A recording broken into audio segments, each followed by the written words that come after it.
మీ ఏం IT AI job అయితే join next it challenge. Job తెచ్చుకోండి, 5 లక్షలు తీసుకోండి. తర్వాత ఈ మనసంతా నువ్వే అని ఒక పాట పాడారు. టైటిల్ ఆఫ్ ద మూవీ కూడా అదే కదా, నీ స్నేహం ఇక రాదు అని. నేను చూసిన గుర్తండి, నాకు స్టోరీ పూర్తిగా ఇప్పుడు గుర్తులేదు కానీ బాగుంది సినిమా, పాటలు బాగా చేస్తాడు ఈ అబ్బాయి అని నేను అప్పుడు అనుకున్న మాట అయితే వాస్తవం. మనసంతా నువ్వే, మనసంతా నువ్వే, ఆ పాట ఒకసారి అంటారా? నీ స్నేహం ఇక రాను అని కరిగే కలగా అయినా ఈ దూరం నూరాకు అని నన్ను వెలివేస్తూ ఉన్నా.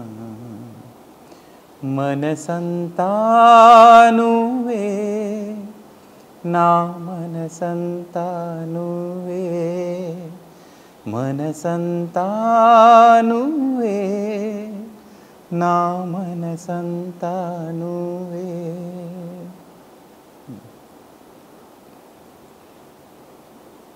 ఆ అమ్మాయి ఎవరో కొత్త అమ్మాయి వేసింది కదా, రీమా సేన్ మేడం. అమ్మాయి ఇది సెకండ్ ఫిల్మ్, ఫస్ట్ చిత్రం చేసింది, చిత్రం తర్వాత మంచి సినిమా. శ్రీరామ్ గారు దీనిగా మనసంతా ఆదిత్య, విఎన్ ఆదిత్య. ఆదిత్య, మీరు లౌక్యం అనే పదానికి వాల్యూ ఎంత ఇస్తారు? లౌక్యం అనే పదానికి అస్సలే ఉంది మేడం, ఇవ్వరా? నాకు తెలియదు అసలు లౌక్యం. మనసులో ఉన్నది ఎట్టి పరిస్థితిలో చెప్పేయాలనే ఫీలింగ్లోనే ఉంటాను. లౌక్యం ఇక్కడ ఈ మాట చెప్పొచ్చా, ఇక్కడ ఈ మాట చెప్పకూడదా అని నాకు తెలియదు. మనసులో అనిపించింది చెప్పాలి, ఎందుకంటే రాత్రి నేను ప్రశాంతంగా నిద్రపోవాలి. అది సినిమా ఫీల్డ్కి సూట్ అవ్వదేమో కదా. నాకు అనవసరం అలాంటప్పుడు. అంటే ఫస్ట్ ఏంటంటే మనల్ని మనం మోసం చేసుకుని బతకూడదు. లౌక్యం అనే పేరుతోటి ఏదో అబద్ధాలు ఆడుతూ ఒకరిని మెప్పించే ప్రయత్నం చేయడం అనేది నా వల్ల కాదు. మనం ప్యూర్గా ఉందాం, మనం కరెక్ట్గా ఉందాం, మనకు అనిపించింది మనం చెప్దాం. అవతల వాళ్ళు తప్పు చేస్తే తప్పు అని చెప్దాం, మంచి చేస్తే మంచి అని చెప్దాం. అంతేగాని వాళ్ళు తప్పు చేసినా మీరు మంచి అండి, మీరు సూపర్ అండి అని చెప్తే నాకు రాత్రి నిద్ర పడదు.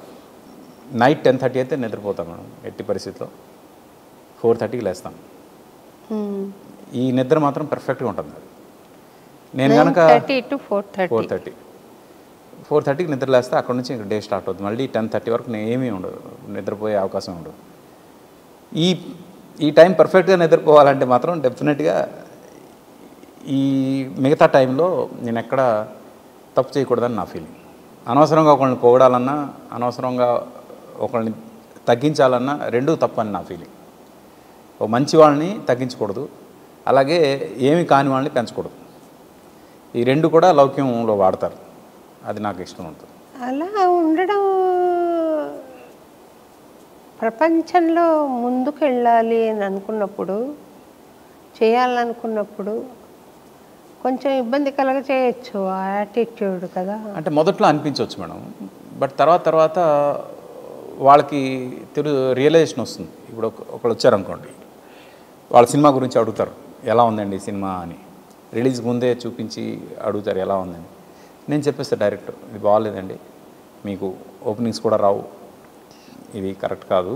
అంటే మీరేమైనా ఎక్స్పెక్ట్ చేస్తున్నారంటే ముందే మెంటల్గా ప్రిపేర్ చేస్తున్నాను నేను, మీకు ఇది డెఫినెట్గా పే చేయదు, ఇలాంటివి ఏమైనా చెప్పాను అనుకోండి. ఆ క్షణంలో వాళ్ళకి నేనంటే ఎక్కడ లేని కోపం ఉంటుంది, ఎక్కడ లేని అసహ్యం ఉంటుంది, అన్ని రకాల ఎమోషన్స్ వస్తాయి వాళ్ళకి నా మీద. ఏం అనలేరు, ఏదో చెప్పాడు సరే చూసుకుందాం, లెట్స్ ప్రూవ్ హిమ్ రాంగ్ అని ఇది చేస్తారు. చేసిన తర్వాత సినిమా రిలీజ్ అయిన తర్వాత నేను చెప్పింది యాజ్ ఇట్ ఈస్ జరుగుతుంది. అప్పుడు వాళ్ళకి అర్థమవుద్ది, ఓకే ఆ మనిషి అప్పుడే చెప్పాడే, మనకి ఇప్పుడు అర్థమైంది అని. అదేంటంటే నేను మీకెందుకు సూపర్, అసలు మీరు ఎరగదీశారు, ఇది చేశారు, అది చేశారు అని చెప్పి వాళ్ళకి ఏదైనా నేను మిస్గైడ్ చేశాను అనుకోండి, దానివల్ల ఏమవుతుందంటే వాళ్ళు ఓవర్ కాన్ఫిడెన్స్ అయిపోయి, ఇప్పటికే బ్యాడ్ ఫిల్మ్ చేశారు, ఓవర్ కాన్ఫిడెన్స్ అయిపోయి ఇంకా డబ్బులు పెట్టేసి ఏదో చేసేసి ఆ ఉన్నవి కూడా పోగొట్టుకునే పరిస్థితి వస్తుంది. అవి రాకూడదని ముందే ప్రిపేర్ చేస్తాం మెంటల్గా. అదే మంచి సినిమా చేశారనుకోండి, చాలా బాగుంది, మీరు ఇప్పుడు 50 థియేటర్లు ప్లాన్ చేస్తున్నారు, వద్దు 150 ప్లాన్ చేయండి, మీకు డెఫినెట్గా పే చేస్తుంది అని చెప్పిన సందర్భాలు కూడా ఉన్నాయి. తేజ అని ఒక దర్శకుడు ఉన్నారు, ఆయనకు మీరు చేశారు కదా, ఫస్ట్ సినిమా అదేంటి? ఆయన జయం. చిత్రం ఫస్ట్ సినిమా, చిత్రం తర్వాత నువ్వు నేను, తర్వాత జయం, తర్వాత నిజం. జయం మీరేనా? నాది మేడం. మంచి పాటలు, సరదాగా మా చక్కటి పాటలు చేస్తారు. అందమైన మనసులో ఇంత అలజడి ఎందుకో, ప్రియతమా తెలుసునా, రాను రానంటూనే చిన్నది. రాను రానంటూనే చిన్నదోది చాలా పాపులర్ అయింది కదా. అంటే నేను ఎంఎస్సి వరకు చదువుకున్నా మేడం, ఆంధ్ర యూనివర్సిటీలో ఎంఎస్సి చదివాను. నాకేంటంటే ఎప్పుడు కూడా యూత్ సాంగ్స్ అనగానే సినిమాల్లో ఎలా అంటే కొంచెం జర్కిన్ వేసుకుని, బైక్లు వేసుకుని, గ్లౌస్ పెట్టుకుని వెస్ట్రన్ సాంగ్స్ పెట్టేవాళ్ళు అప్పటి వరకు. నేనేమనేవాడిని, 17 సంవత్సరాలు నేను చదివాను, ఎప్పుడు కూడా మా చదువులో అలాంటివి ఎప్పుడు చూడలేదు. మేము హాయిగా దరువు వేసుకున్నాం, పాట పాడామా అన్నటువంటిది క్యాంపస్లో. అలా చేయాలి పాటలు అని చెప్పి నేను తేజారితో డిస్కస్ చేసేవాడిని. నిజమే కదా, అలాగే చేద్దామని తేజారు ఎంకరేజ్ చేయడం వల్ల ఈ పాటలన్నీ వచ్చాయి. అప్పుడు మేము క్యాంపస్లో పాడుకున్న పాటలు ఇవన్నీ. దానికి ఒరిజిన్ పలానా వాళ్ళు ఏంటి ఫోక్ సాంగ్స్కి, బట్ అవి సినిమాటిక్ చేయడానికి నేను మ్యాక్సిమం ప్రయత్నం చేశాను. ఒక ఆంజనేయ స్వామి మీద పాట ఏదో చేశారండి మీరు? మొన్న రీసెంట్గా నేను ఇది హనుమాన్ చాలీసా చేశాను మేడం. హనుమాన్ చాలీసా అవధి భాషలో ఉంటుంది కదా. ఎట్లా వస్తుంది అది? అంటే హనుమాన్ చాలీసా మీకు ఐడియా ఉంది కదా మేడం, అది అవధి భాషలో ఉంది. ఆయన తులసీదాస్ గారు అక్కడ అయోధ్యలో, ఆయన వారణాసిలో ఆ ఏరియాలో ఉన్నారు కాబట్టి అవధి భాషలో వచ్చింది. శ్రీ గురు చరణ సరోజ రజ నిజ మనము కురు సుధారి భరణౌ రఘువర విమలయస జోదాయకు ఫలచారి బుద్ధిహీనతను జానికే సుమిరౌ పవన కుమార బల బుద్ధి విద్యా దేహు మోహి హరహు కలేశ విकार.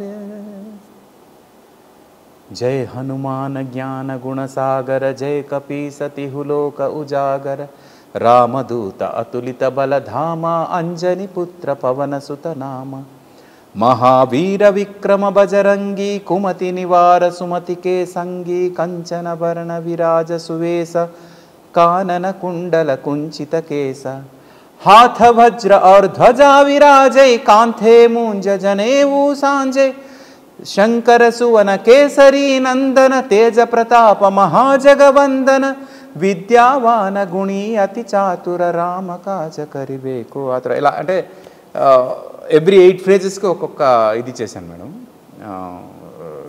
దీనిలాగా 8 స్టాంజాస్ అంటే 40 కదా, మొత్తం 8 స్టాంజాస్ కలిపి ఒక ఫ్రేజ్, అలాగా 5 ఫ్రేజెస్ లాగా చేశాను. అంటే ఒకటి ఇక్కడ మీ దగ్గర నేను చెప్పాల్సిన అవసరం ఉంది ఏంటంటే, ఇది అవధి భాష కాబట్టి విద్య అని మనం అంటాం, వాళ్ళు విద్య అంటారు. అంటే అక్కడ వా లేదు, కానీ మన వాళ్ళకి అర్థం అవడం కోసం ఆ బాలన్నీ వాళ్ళు చేసి పాడాల్సి వచ్చింది. ఎందుకంటే మనకి అర్థం అవ్వాలనే ఉద్దేశం చాలా చోట్ల. ఇప్పుడు భరణం రఘువర విమలయస అన్నాం మనం, అది మన భాషలో విమలయస అంటాం. బిమల జస్సు అంటారు వాళ్ళు అవధిలో. ఇలాంటివి కొంచెం మనం సౌత్కి అడాప్ట్ చేసుకునేలాగా వాటి వరకు అలా చేసాం. కానీ మొత్తం తెలుగులో ట్రాన్స్లేట్ చేయాలని ఉంది యాజ్ ఇట్ ఈజ్. ఒకవేళ అన్ని రకాలుగా మంచి లిరిక్ రైటర్ దొరికితే చేద్దామని ప్లాన్ చేస్తాం. తెలుగులో అనువాదం చేసి మంచి. అంటే చాలామందికి అర్థం కాదు కదా అవధి భాష, అది కొంచెం కరెక్ట్గా చేస్తే మాత్రం చాలా బాగా వస్తుంది మేడం. మీరు ఈ తూనీగా తర్వాత చినుకు తడికి ఆ పాట ట్యూన్కి మీరు రాయించుకున్నారా? చినుకు తడికి పాట ఎక్స్పీరియన్స్ చెప్తాం మేడం. అది మేము సినిమా రికార్డింగ్ చేస్తాం. రికార్డింగ్ చేస్తుంటే ఆ టైంలో మాకు సాంగ్ ఇమీడియట్ కావాలి, రేపు ఉదయం షూటింగ్ అని ఎంఎస్ రాజు గారు కబురు పంపించారు నీ స్నేహం సినిమా కోసం. పంపిస్తే అప్పటికప్పుడు నేను ఒకవైపు ట్యూన్ చేస్తుంటే ఒకవైపు సీతారామ శాస్త్రి గారు లిరిక్స్ రాస్తున్నారు. రెండు కలిపి అది స్టూడియోలోని ఫ్రెష్గా 2.5 గంటల్లో ప్రిపేర్ అయిపోయిన సాంగ్ అది. చాలామందికి తెలియదు అది. అది అంటే అక్కడే ఆన్ ది స్పాట్ అంటే రీ రికార్డింగ్ జరుగుతున్నప్పుడు మొత్తం మ్యూజిషియన్స్ అందరూ కలిసి ఉంటాం. అది క్లాసికల్ బేస్ సెమీ క్లాసికల్గా అనిపిస్తుంది. మరి మీరు నేర్చుకోలేదు అంటే మీ పాటలు విన్నాం కదా మనం. మీ పాటలు విని పెరిగాం కాబట్టి ఆబ్వియస్గా అవన్నీ మాకు నరనరాల్లో జీర్ణించుకుపోయి ఉన్నాయి. అది